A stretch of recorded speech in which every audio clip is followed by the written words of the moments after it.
You know, sometimes life throws you into a place where the truth is the most dangerous weapon you can wield in silence, the deadliest shield. That morning in court, Alyssa Walker sat quietly in handcuffs, accused of assaulting a white cop. But no one in that courtroom had the slightest clue. Alyssa wasn't just anyone, she was a covert CIA agent, caught in the crossfire of justice and prejudice. What happens when a secret federal mission collides head-on with a racist fist in a courtroom meant to protect the innocent? Yeah, that happened. The courtroom was buzzing with a heavy kind of quiet, not empty, but weighed down. The kind of silence that sticks to your skin like dust in a sunbeam. At the center, Alyssa sat tall, composed, hands cuffed but resting calmly on her lap, like she was waiting for a train, not a verdict. The tracking bracelet on her ankle peeked from beneath her slacks with every subtle shift. No fear, no anger, no exhaustion, just a gaze that seemed far away, like her mind was somewhere else, traveling a different timeline altogether. To the world, Alyssa was just defendant number 12947B, charged with assault and battery on a law enforcement officer. That's what the paperwork said, and what any news outlet would have repeated if anyone cared to report it. But no one knew the real story. Not her overworked public defender flipping through case files he barely understood. Not the district attorney who seemed more interested in camera angles than justice. And definitely not Officer Brent Mitchell, the man who pressed the charges. Mitchell was the picture of authority, crisp uniform, polished badge, a jawline sharp enough to cut through any doubt. But there was something darker behind his carefully crafted smile. Arrogance born from unchecked power, a superiority that clouded his eyes. He told his story over and over, rehearsed and polished. Alyssa attacked him. Unprovoked, dangerous, hostile. The judge barely glanced at Alyssa as he read the opening statements, already convinced she was on her way to a guilty verdict. But Alyssa? She didn't look like a woman who lost control. She looked like someone trained to maintain it. The prosecutor twisted her silence into defiance. The jury was told that her refusal to speak was proof she was guilty. It's not about what she said, he declared. It's about what she did. Her silence is the loudest evidence we have. The public defender fumbled a weak defense, suggesting trauma without context, leaning on the hope that Alyssa might have just made a mistake. But Alyssa sat still, unmoved by the courtroom's assumptions. What no one could know, what the system made sure stayed hidden, was that Alyssa wasn't just a defendant. She was a field agent, undercover for the CIA, chasing a dangerous truth buried beneath the surface of law enforcement corruption. Her cover was blown, and years of intelligence, dozens of lives, and a classified operation were hanging in the balance. She stayed silent not out of fear, but because power is knowing when to fight and when to wait. The tension in the room was a storm waiting to break.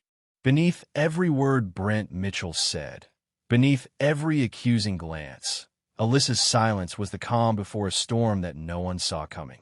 Before the courtroom drama, Alyssa had been on a mission chasing a pattern: missing women, falsified arrests, surveillance footage disappearing into black holes, all linked by a single name, Brent Mitchell. A man with a spotless public record, but whispers and internal affairs reports buried deep and dismissed. Alyssa was sent not to confront, but to confirm, to gather the truth hidden in shadows. Weeks of watching, following leads, mapping meetings in unmarked vans. Then came the night it turned real. She was at a warehouse district, tracking a new lead when Brent showed up. No protocol, no warning, just a flashlight in her face and a demand to step out of the car. Alyssa played calm, compliant, until his hand reached for the door handle. That's when his eyes betrayed him. He recognized she wasn't who she claimed. She moved fast, a shoulder lock, a step back, and she was free. No marks, no bruises, but Brent's bruised ego retaliated with a report that would put her in chains. By morning, Alyssa was back at headquarters, expecting extraction. Instead, the message came, stay quiet. The agency wasn't pulling her out, they were going after Brent. The operation was close, and exposing her now would blow everything. So she disappeared in plain sight, becoming the silent defendant everyone misunderstood. Back in the courtroom, all eyes were on her skin. The unspoken script was already playing. The bailiff lingered longer than needed. The tone shifted when her name was called. Defendant Alyssa Walker. Across the aisle, Brent sat rigid, wearing his badge like a throne. The courtroom treated him like a guardian of truth, nods of respect from jurors, silent approval from a judge. But that same judge shut down every attempt to question Brent's past misconduct, waving away concerns as irrelevant. Alyssa's silence became the prosecutor's weapon. She hasn't denied anything, hasn't explained her actions. That's guilt hiding in plain sight. The defense tried no history of violence, no motive, gaps in Brent's story, but without Alyssa speaking, their arguments dissolved into thin air. What no one understood was that Alyssa's silence wasn't shame or fear. It was a choice. To speak would unravel years of undercover work, put lives at risk, and blow open an operation barely cracking the surface.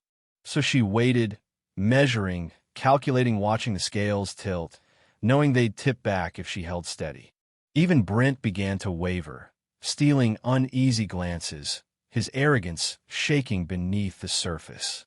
The judge pushed to move the trial along, impatient with the defense, but Alyssa remained unmoved. Her stillness wasn't weakness, it was power gathering. Then came the break, 15 minutes that stretched tight with tension. Alyssa stood silent, eyes sharp, when Brent approached, pretending concern. Leaning in close, he whispered threats. "I know you're not who you say you are. You walk like someone trained to kill."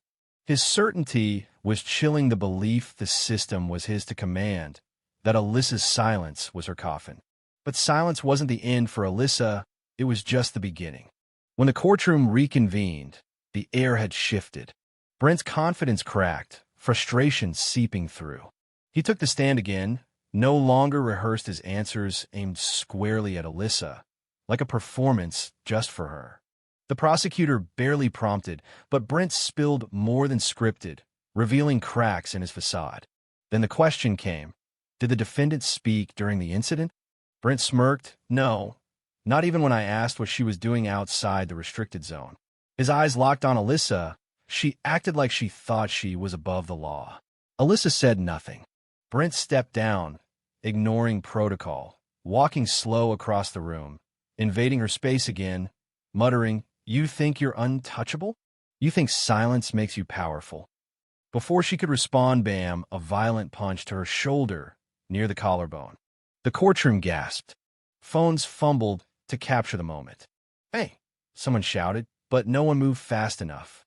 An officer dragged Brent back. No cuffs, no Miranda, just a hand on his chest and a shove aside. The judge slammed his gavel, shouting order, but his words were swallowed by the chaos. Alyssa didn't flinch. She rose slowly, hands trembling not from fear, but resolve. Wiping blood from her lip with her sleeve, she reached beneath her jumpsuit and pulled out a thin metal badge, holding it high for all to see. "You just assaulted a federal asset," she said calmly, currently engaged in an undercover CIA mission. The courtroom froze. Brent's smugness vanished. The bailiff looked between her and the judge, unsure whether to call for backup or kneel. The prosecutor sat down, legs shaking, unable to process what just happened. The silence wasn't Alyssa's this time, it belonged to everyone else. Brent stood, trapped between his lies and the truth shining in Alyssa's badge. He stuttered. She's faking it, impersonating, trying to manipulate the court. But his words landed hollow. The badge wasn't just metal. It was a mirror reflecting the system's rot. The judge, holding the gavel midair, lowered it slowly, eyes locked on the badge, unable to form a word. Then he cleared his throat. "This proceeding is temporarily adjourned pending verification of the defendant's federal status." No objections. Alyssa was escorted out, no cuffs this time, flanked by officers uncertain which side of the law they stood on. Word spread fast. Reporters swarmed, but no one knew what to say. Only whispers filled the courthouse halls. Then Sheriff Warren Mace arrived, a broad-shouldered man with salt and pepper hair, known for his iron grip on law and order.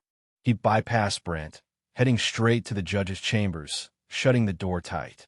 Outside, Alyssa's court-appointed lawyer sat slumped, overwhelmed, when a court clerk stopped by and slipped him a sealed envelope. No explanation, just a note.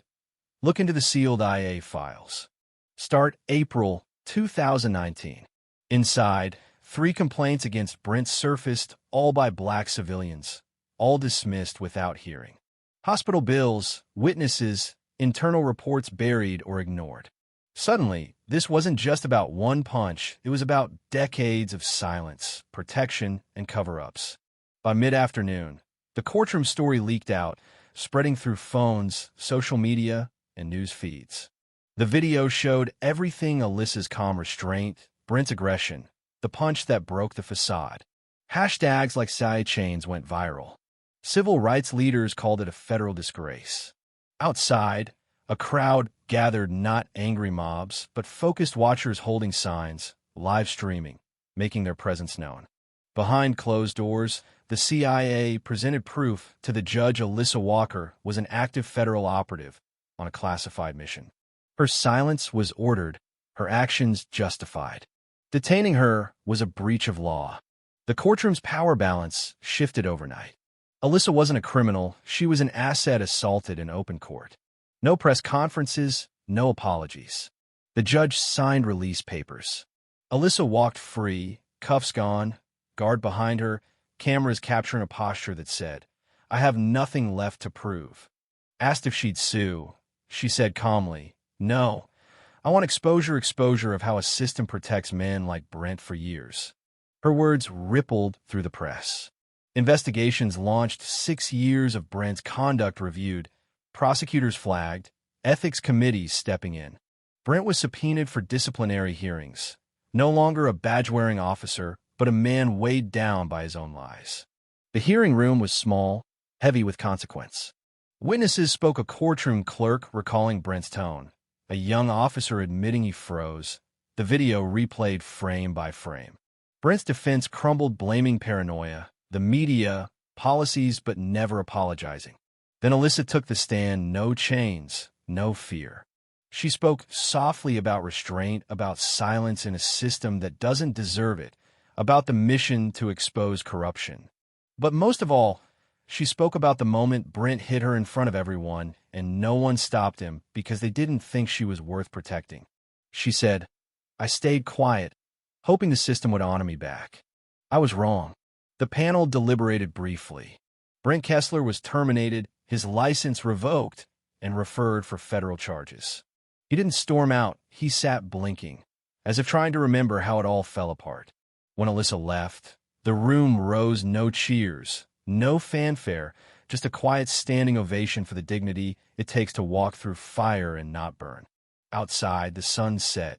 Reporters leaned in for a word, but Alyssa only said, "Tell them I showed up," even when the system didn't. Then she disappeared into the evening light, taller than any verdict. The headlines faded, but those paying attention knew this wasn't over. Alyssa never gave interviews, never sought fame. Her philosophy spread quietly among operatives and activists. Justice requires timing, not volume. 1 month later, a civil rights group invited her to speak at a summit. She declined, saying, "I work in places people don't look, where silence still has a purpose." Some didn't understand. Others respected it. Brent Kessler's last image was a blurry photo cuffed, head down, disappearing into a system he once controlled. Alyssa saw it, said nothing. That evening, she called her mother, 20 years unchanged. "Hi, Mama," she said softly. "Everything's fine now," and meant it. Back home, Alyssa sat alone, hands wrapped around a warm mug, the morning sun casting soft shadows. On the table lay 2 things, a worn silver badge and a small black USB drive marked with a date. She'd sent her final message: operation concluded, subject exposed, structure cracked. No fanfare, no headlines, just peace. She took a slow sip of coffee, the distant city hum outside her window. Her silence had ended not with noise, but clarity. Power isn't always loud, sometimes it's quiet and inevitable. She stood, smiled small, and let the silence settle. Because some stories don't end with victory, they end with understanding. And that's the story of Alyssa Walker, a woman who showed us that strength sometimes means holding your tongue until the right moment. That real power lies in standing firm when the world expects you to break. If this story moved you, take a moment to share your thoughts below about justice, silence, and the fight we all face in a system built to protect the powerful. What do you think is the real cost of staying silent? Let's talk.